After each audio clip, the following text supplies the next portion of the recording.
ஏன்டா முடியாது? ஷூட்டிங்னு ஏதாவது ஒண்ணு நடத்துனீங்களா? பச்சையா வாய் கூசாம 30% படமே முடிச்சாச்சு, ஹீரோ போர்ஷன் மட்டும் எடுக்கலன்னு சொல்றீங்களே, கொஞ்சம் டைரக்டர்கிட்ட போன் கொடுக்க முடியுமா முடியாதா ப்ரோ? போன் வந்து என்கிட்ட தான் இருக்கும். அப்படியா ப்ரோ? எவ்வளவு வருஷமா ப்ரோ உங்ககிட்ட இருக்கு போனு? டின்னர்ல இருக்கிறாப்ல. டின்னருக்கு போன் எப்படி வீட்லயே வச்சு பூட்டிட்டு போயிடுவாரா? அந்த ஒரு சீப்பான ஒரு பப்ளிசிட்டிக்காக எல்லாம் என்ன யூஸ் பண்ணிக்கிட்டீங்க. ஷூட்டிங்னு ஏதாவது ஒண்ணு நடத்துனீங்களா?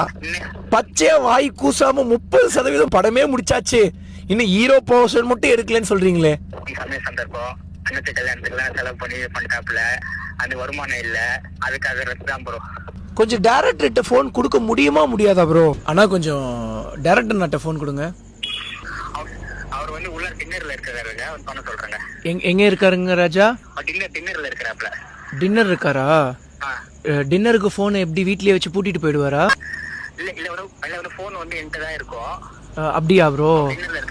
எவ்வளவு வருஷமா ப்ரோ உங்ககிட்ட இருக்கு போனு? அவர் வந்து எப்பப்பெல்லாம் பிஸியா இருக்கிறாப்லயோ, எப்பப்பெல்லாம் டின்னர்ல இருக்கிறாப்லயோ, எப்பப்பெல்லாம் பிரஸ் மீட்ல இருக்கிறாப்லயோ அப்பெல்லாம் வந்து போன் என்கிட்ட இருக்கும். எங்க இருந்து ப்ரோ புதுசா முளைச்சு வந்தீங்க நீங்க இத்தனை வருஷம் இல்லாம? ஆரம்பத்துல நாங்க வந்து 10 வருஷமா நாங்க வந்து கூட தாங்க இருக்கோம் நாங்க. அப்படிங்களாண்ணே. அப்போ இத்தனை நாள் எங்கண்ணா போயிட்டீங்க? இத்தனை நாள் நான் உங்களை கண்ணிலேயே பார்க்கலையே. என் கூட டின்னர் சாப்பிடும் போது பட சம்பந்தமா எப்போ என்னைக்காவது மீட் பண்ணி பேசும்போது, இது வரைக்கும் நாங்கள் மீட் பண்ண எப்பவுமே அவரோட ஃபோன் அவர் பாக்கெட்ல தானே இருக்கும். என்னைக்கெல்லாம் வந்து பார்த்துட்டிங்கன்னா ஃபோன் அட்டன் பண்ண முடியாதோ இல்லை ஆப்போசிட்ல இருக்கவங்க கிட்ட பேச முடியாதோ அன்னைக்கு மட்டும் இந்த மாதிரி கொடுத்து பேச சொல்றது தானே நான் வழக்கம்.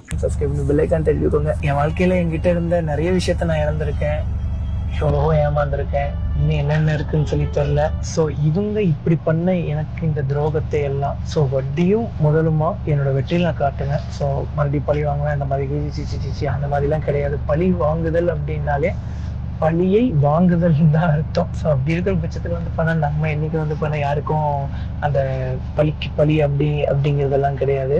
ஸோ அதனால நல்லான்ட்டு போறாங்க. நம்ம வந்து அவங்களுக்கு எப்படி பதிலடி கொடுப்போம்னா நம்மளோட வெற்றியில பதிலடி கொடுப்போம். பட் அவர் மேல நான் ரொம்ப ஒரு அன்பா இருந்தேங்க, அண்ணன் அண்ணன் அண்ணன் அண்ணன்னு சொல்லி யார் என்ன சொல்லியும் அதெல்லாம் காதலையே வாங்கிக்காம, ஆக்சுவலி நான் நார்மலாவே அப்படிதாங்க.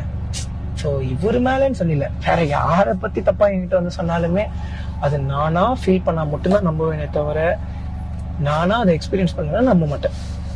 ஸோ மற்றவங்க இதே ஆதாரத்தோட வந்து சொல்றாங்க அப்படிங்கிற பட்சத்தில் நம்புவேன். செய்திகளை உடனுக்குடனும் துல்லியமாகவும் தெரிந்து கொள்ள சப்ஸ்கிரைப் பண்ணுங்க.